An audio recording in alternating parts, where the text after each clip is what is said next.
එනවා පැනල් එකක් දාන්න විදිය කියලා දෙන්න. පැනල් එකක් තනියම හදන විදියට කියලා දෙන්න කියලා. ඉතින් මම හිතුවා මේක ගැන වීඩියෝ එකක් හදන්න. ඉතින් අද අපි කතා කරන්න යන්නේ ෆ්‍රී ෆයර් සෙල්ලම් කරන හැමෝම දැනගන්න ආසාවෙන් ඉන්න. ඒත් හරි හෙටි කවුරුත් කියලා දෙන්නේ නැති පට්ටම දෙයක් ගැන. ඒ තමයි ෆ්‍රී ෆයර් හැක් එකක්. එහෙමත් නැත්නම් හැමෝම කියන පැනල් එකක් වැඩ කරන්නේ කොහොමද සහ ඒක තනියම හදාගන්න නම් ඔයා දැනගන්න ඕනේ රහස් ටික. මුලින්ම අපි කතා කරමු හැමෝම දඟලන මේ හෙඩ්ෂොට් හැක් එක ගැන. ඉතින් ඔයා කොහින් හරි ෆයිල් එකක් පැනල් එකක් දාගන්න කලින් එහෙමත් නැත්නම් හදාගන්න කලින් මෙන්න ටික දැනගෙන ඉන්න එක ගොඩක් වටිනවා. සාමාන්‍යයෙන් ඔයා ගේම් එකේ වෙඩි තියද්දී ඒ උණ්ඩේ කොහෙටද යන්නේ කියලා තීරණය වෙන්නේ ඔයාගේ තුවක්කු හැරිලා තියෙන දිශාව අනුවයි. හැබැයි හැක් එකක් දැම්මම ඔයා කොහාට වෙඩි තිබ්බත් ඒක කෙලින්ම එනිමිගේ ඔලුවටම වදින්නේ කොහොමද? මේක මැජික් එකක් නෙවෙයි. මේක පට්ටම ගණිතයක්. මේක තේරුම් ගන්න නම් ඔයා ඉස්කෝලේ ගණිතය පාඩමට ඉගෙන ගත්ත x සහ y අක්ෂ මතක් කරගන්න ඕනේ. ඉස්කෝලේදී අපි ඉගෙන ගත්තේ තලයක තියෙන ලක්ෂයක් ගැන වුණාට ෆ්‍රී ෆයර් වගේ 3D ගේම් එකකදී x, y සහ z කියලා අක්ෂ තුනක් තියෙනවා. පළවෙනි එක තමයි මේකෙන් x අක්ෂය. මේකෙන් ඔයා මැප් එකේ දකුණට හෝ වමට දුවන දුර මනිනවා. ඊට පස්සේ දෙවෙනි එක තමයි y අක්ෂය. මේකෙන් ඔයා ගේම් එකේ ඉස්සරහට හෝ පස්සට දුවන දුර මනිනවා. ඊළඟට තියෙන්නේ z අක්ෂය. මේකෙන් තමයි ඔයා පොළවේද නැත්තම් අහසේද ඉන්නේ කියලා මනින්නේ.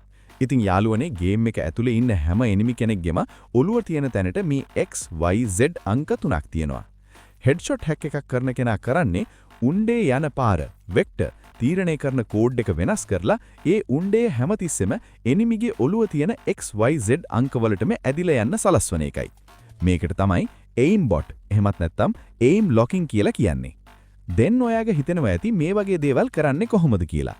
අන්න එතනදි තමයි කෝඩින් එහෙමත් නැත්නම් ප්‍රෝග්‍රෑමින් එන්නේ. කෝඩින් කියන්නේ හරිම සරල දෙයක්. ඒක හරියට නිකන් මැෂින් එකකට අපි දෙන අනපනත් මාලාවක් වගේ. උදාහරණයක් ගත්තොත් අපි කෝඩ් එකකින් කියනවා මම ෆයර් බටන් එක එබුවොත් උණ්ඩේ යන පාර එනිමිගේ පැත්තට හරවන්න කියලා. අන්න ඒ වගේ සරලයි. ලෝකේ ප්‍රෝග්‍රෑමින් භාෂා ගොඩක් තියෙනවා. එකක් තමයි Python. මේක ඉගෙන ගන්න හරිම ලේසි. ඒත් ගේම් වලට පාවිච්චි කරන්නේ නැහැ. මොකද ඒක හරිම හිමින් වැඩ කරන්නේ. අනිත් එක තමයි C++. මේක පට්ටම වේගවත්. PUBG වගේ ගේම් හදන්න පාවිච්චි කරන්නේ මේක. හැබැයි මේක ඉගෙන ගන්න එක ටිකක් අමාරුයි. ඊළඟ එක තමයි C#. මෙන්න මේක තමයි අපිට වැදගත්ම භාෂාව. මොකද ෆ්‍රී ෆයර් හදලා තියෙන්නේ මේ භාෂාව පාවිච්චි කරලයි. ඇයි ෆ්‍රී ෆයර් වලට C# පාවිච්චි කරන්නේ? ඒකට හේතුව තමයි ගේම් එන්ජින් එක. ෆ්‍රී ෆයර් හදලා තියෙන්නේ Unity එන්ජින් එකෙන්. ගේම් එන්ජින් එකක් කියන්නේ ගේම් එකක් හදන්න ඕන කරන හැම ටූල් එකක්ම තියෙන වැඩපොලක් වගේ තැනක් වගේ.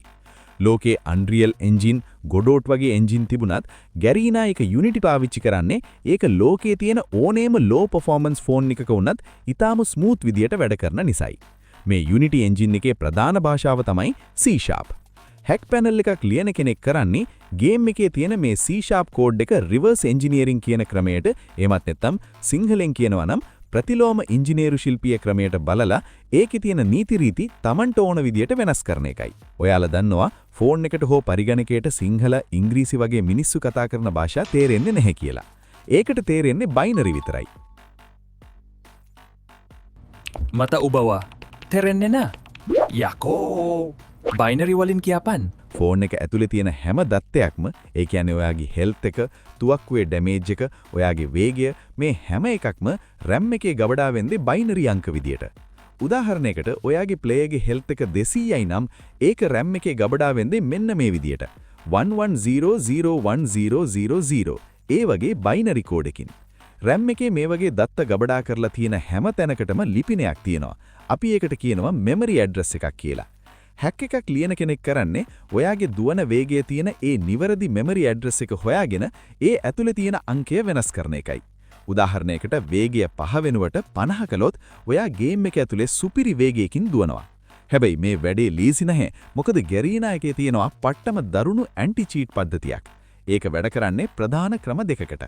පළවෙනි එක තමයි ක්ලයන්ට් සයිඩ් සිකියුරිටි. අපේ ෆෝන් එකේ ගේම් එකට අදාළව තියෙන ප්‍රධාන ෆයිල් එකක් කවුරු හරි වෙනස් කරලාද කියලා ඔවුන් හැම තත්පරයකම පරීක්ෂා කරනවා. අනිත් ක්‍රමය තමයි සර්වර් සයිඩ් සිකියුරිටි.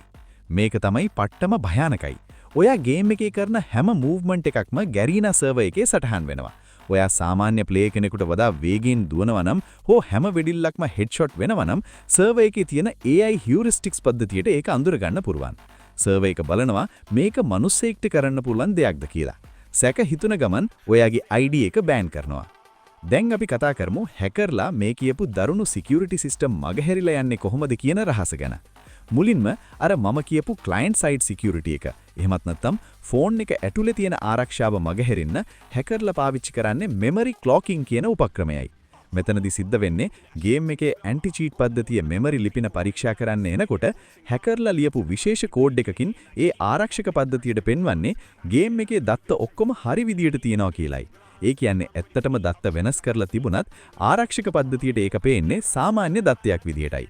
හරියට හොරෙක් ගේකට පැනලා CCTV කැමරාව ඉස්සරහින් ඒ කැමරාවට පේන්න පරණ වීඩියෝ එකක් ප්ලේ කරනවා වගේ වැඩක් තමයි මෙතනදි සිද්ධ වෙන්නේ. ඊළඟට තියෙන ලොකුම ප්‍රශ්නේ තමයි අර සර්වර් සයිඩ් සිකියුරිටි එක. ගැරීනා සර්වර් එකේ තියෙන AI හියුරිස්ටික්ස් පද්ධතිය මගහැරින්න හැකර්ලා පාවිච්චි කරන්නේ හියුමනයිසිං. එහෙමත් නැත්නම් මනුෂ්‍ය ක්‍රියාකාරකම් අනුකරණය කිරීම කියන ක්‍රමයයි. යාළුවනේ ඔයා හැම වෙඩිල්ලක්ම හෙඩ්ෂොට් තිබ්බොත් සර්වර් එකට ඒක සැක හිතෙනවා. ඒ නිසා දක්ෂ හැකර්ලා කරන්නේ හෙඩ්ෂොට් ප්‍රමාණය 100% කරන්නේ නැතුව 70%ක් හෝ 70%ක වගේ ප්‍රමාණයකට සීමා කරන එකයි. එතකොට සර්වර් එකට හිතෙන්නේ මේක ප්ලේයර්ගේ දක්ෂතාවයක් මිසක් හැක් එකක් නෙවෙයි කියලා. ඒ වගේම තමයි ස්මූතින් කියන තාක්ෂණය. සාමාන්‍ය හැක් එකකදී එකපාරටම හතුරාගේ ඔළුවට ගැස්සිලා යනවා. හැබැයි සර්වර් එකේ තියෙන AI එකට මේ වේගවත් ගැස්සීම අඳුර ගන්න පුරුවන්. ඒ නිසා හැකර්ලා කරන්නේ තුවක්කුව හතුරාගේ ඔළුව දෙසට හිමින් ඇදීලා යන්න විදියට C# භාෂාවෙන් කෝඩ් එක ලියන එකයි. එතකොට සර්වර් එකේ තියෙන AI පද්ධතියට පේන්නේ මේක රොබෝ කෙනෙක් කරන වැඩක් නෙවෙයි මිනිස්සෙක් Tamanගේ ඇඟිල්ලෙන් තුවක්කුව හරවනවා වගේ දෙයක් විදියටයි. තවත් වැදගත් දෙයක් තමයි මේ හැකර්ලා පාවිච්චි කරන bypass files. ඔවුන් ගේම් එකේ තියෙන lib anti cheat වගේ ප්‍රධාන ආරක්ෂක ෆයිල්ස් වල තියෙන බයිනරි කෝඩයන් රිවර්ස් එන්ජිනියරින් හරහා වෙනස් කරනවා. මෙතනදී ඔවුන් කරන්නේ ආරක්ෂක පද්ධතියේ සර්වර් එකට දත්ත යවන පාර මැදින් බාධා කරලා හැමදේම හරි කියලා බොරු පණිවිඩයක් සර්වර් එකට යවන එකයි. මේක පට්ටම සංකීර්ණ තාක්ෂණික සටනක්. හැබැයි මතක තියාගන්න යාළුවනේ ගැරීනා ආයතනය දවසින් දවස මේ AI හියුරිස්ටික්ස් පද්ධතිය දියුණු කරනවා. ඒ නිසා අද වැඩ කරන හැක් එකක් හෙට වැඩ කරන්නේ නැති වෙන්න පුළුවන්. ඔයාලකත් ඇත්තටම මේ වගේ හැක් පැනල් එකක් තනියම හදන්න ඕන නම් ඔයාට C# වගේ භාෂාවන් ගෙනත් Android Studio පාවිච්චි කරලා ගේම් එකට උඩින් පේන පාවෙන මෙනු එහෙමත් නැත්නම් ෆ්ලෝටිං ලේඅවුට් එකක් හදන හැටි ගැනත් ලොකු දෙනුමක් තියෙන්න ඕනේ. මේක නිකම්ම ඇප් එකක් දාන්නවා වගේ